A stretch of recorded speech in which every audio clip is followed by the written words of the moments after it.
अब ये काफी पॉपुलर साइबर अटैक है जिसको पुल ऑफ करना काफी इजी है as compare to other technical attacks. Denial of service में ऑन द अदर हैंड ये चीज सिमुलेटेड करी जाती है, ठीक है। तो आप जानबूझ के इतना ट्रैफिक डाल रहे हो किसी वेबसाइट में कि वो क्रैश हो जाए, उसके सर्वर क्रैश हो जाए, और इससे बचना कहीं ना कहीं नामुमकिन है, ठीक है। बड़ी बड़ी कंपनीज की वेबसाइट में भी डिनायल ऑफ सर्विस अटैक होते हैं। हाँ, उनका उन पे वॉल्यूम ज्यादा लगता है, उसमें कई ऐसी टेक्नोलॉजी लगी होंगी लाइक लोड बैलेंसिंग, ठीक है, या फिर वो सीडीएन का यूज कर रहे होंगे, ठीक है। बहुत सारी चीजें हो सकती है, जैसे सिक्योरिटी मेजर, ठीक है, वो सिंक होल क्रिएट कर सकते हैं उसके लिए जब denial of service attack perform हो। लेकिन अगर मैं देखा जाए तो जिस तरीके से कंप्यूटर नेटवर्किंग काम करती है, जिस तरीके से इंफ्रास्ट्रक्चर बिल्ड होता है, तो इसको आप रोक नहीं सकते। जैसे ब्रूट फोर्स अटैक एक ऐसा अटैक है जिसको आप रोक नहीं सकते। इवेंचुअली एक ना एक बार वो पासवर्ड गैस हो जाएगा, टाइम लगेगा, लेकिन इवेंचुअली पासवर्ड गैस होने के चांसेस हैं, बिकॉज वो पासवर्ड किसी कॉम्बिनेशन से मिलकर बना है, वर्ड्स और नंबर्स के या सिंबल्स के, ठीक है। तो कभी ना कभी एक ऐसा गैस आएगा जहां पे वो पासवर्ड आपका डिकोड हो जाएगा। तो वैसे ही डिनायल ऑफ सर्विस के साथ है, कभी ना कभी वो लिमिट आएगी एक सर्वर की, एक सिस्टम की, कि वो क्रैश हो जाएगा, ठीक है।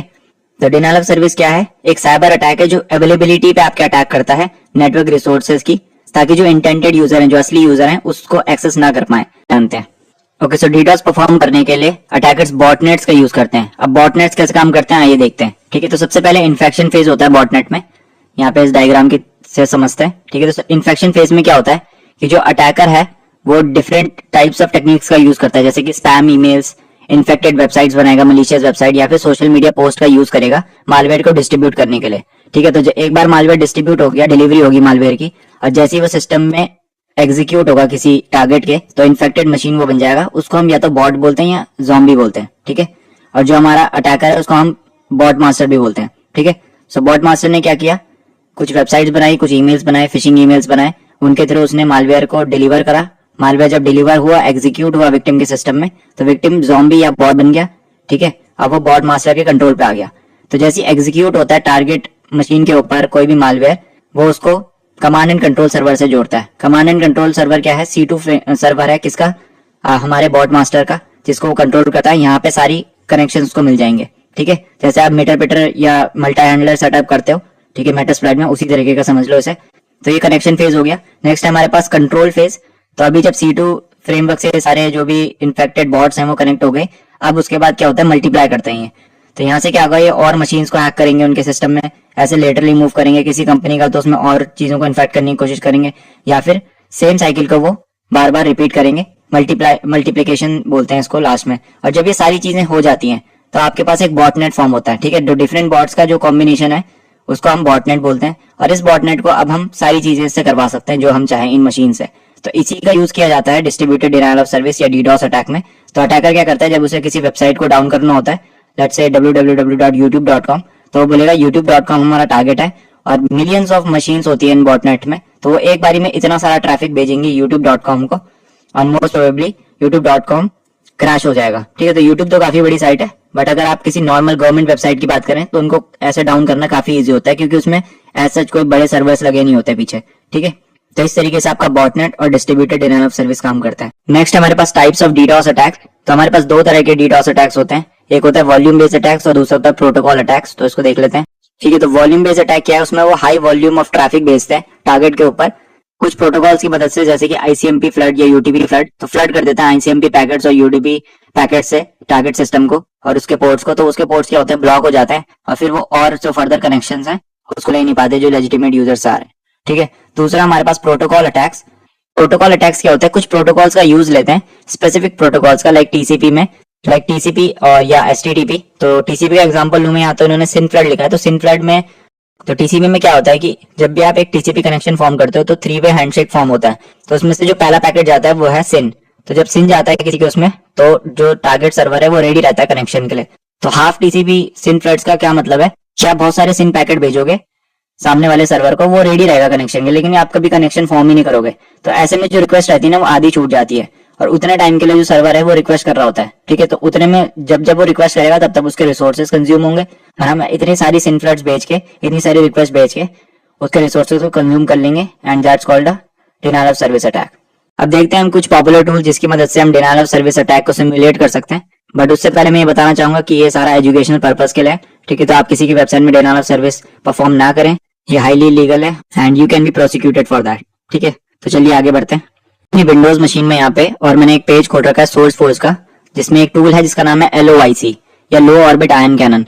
तो लो ऑर्बिट आयन कैनन काफी पॉपुलर टूल है बैक इन द डेज, मतलब 2010-11 के टाइम पे बहुत ज्यादा यूज होता था। अगर आपने अनोनिमस हैकर ग्रुप का नाम सुना है तो उन्होंने काफी टाइम इस टूल का यूज किया है, उसी के थ्रू या उन्हीं के थ्रू ये शायद डेवलप किया गया था और उस समय काफी पॉपुलर था।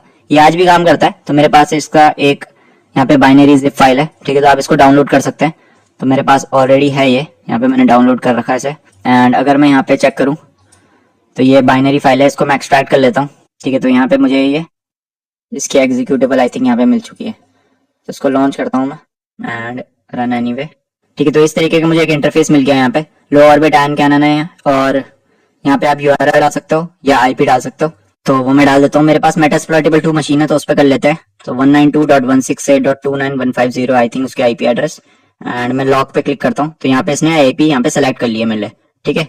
उसके बाद यहाँ पे टाइम आउट है, कुछ HTTP वगैरह आप डाल सकते हैं, और यहाँ से आप कितना फास्टर रिक्वेस्ट डालना चाहते हैं वो डाल सकते हैं। तो स्पीड ये फास्टर की तरफ है आई थिंक, और ये स्लोअर की तरफ है, तो मैं फास्टर रहने देता हूँ, सबसे ज्यादा में शायद यही है। And I am charging my laser, यहाँ पे अगर मैं क्लिक करूँ select a proper attack method you are doing it, okay. तो proper attack method I think यहाँ से हमें मेथड सेलेक्ट करना है। सो TCP, UDP, HTTP हम 3 तरह के कर सकते हैं। मैं UDP सेलेक्ट करूंगा, पोर्ट 80 यहाँ पे इन्होंने सेलेक्ट कर रखा है, एंड उसके अलावा थ्रेड्स में बाकी रहने देता हूँ। एक बार मैं उसको डिफॉल्ट में चला के देखता हूँ, एंटर किया मैंने, तो यहाँ पे देखो कितनी सारी रिक्वेस्ट जा रही है एक बारी में, ठीक है। तो इतनी 1000 रिक्वेस्ट यहाँ पे जा रही है। अब ये थोड़ा सा स्टॉप हो गया यहाँ पे, फिर वापस इसने रिज्यूम करा है। वैसे मैंने साइड बाय साइड कंपैरिजन खोल लिया यहाँ पे, तो रिक्वेस्ट यहाँ से जारी है, स्टॉप फ्लडिंग का मेरे पास यहाँ पे है। एंड अगर आप सिस्टम के यहाँ पे देखेंगे तो ये यहाँ पे इसके रिसोर्सेज कंज्यूम हो रहे हैं, ठीक है, धीरे धीरे। तो अगर आप देखेंगे तो धीरे धीरे इसके यहाँ पे रिसोर्सेज कंज्यूम होंगे, ठीक है। तो टाइम लगेगा इसको डाउन होने में, एंड मे बी ना भी हो, बिकॉज मैंने वही बताया था सिंगल डॉस से आप उसके चांसेस कम होते हैं।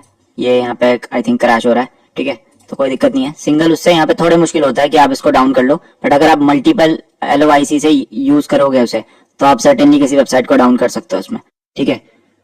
तो इस तरीके से आपका LOIC काम करता है। एक बार मैं इसको HTTP में भी ट्राई करके देख लेता हूँ। सो मैंने यहाँ से सेलेक्ट कर लिया HTTP and I am charging my laser में करूंगा मैं, तो अब ये रिक्वेस्ट भेजेगा I think. So 50 request, 60 request, ठीक है।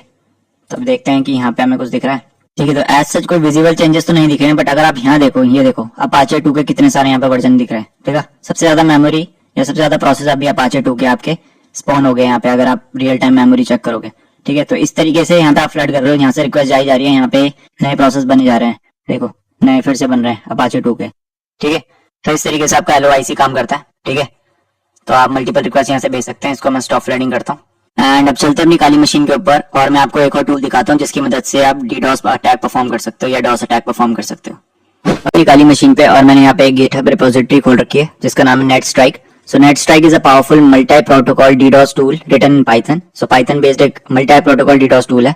It uses IP spoofing for anonymity and maximizes attack speed with multi-threading and asynchronous programming. ठीक है, तो multi-threading वगैरह का यूज करता है ये, और बढ़िया टूल है, ठीक है। आप इसे यूज कर सकते हैं एंड मल्टीपल प्रोटोकॉल्स भी सपोर्ट करता है ये। तो यहाँ से इसे इंस्टॉल कर लेते हैं।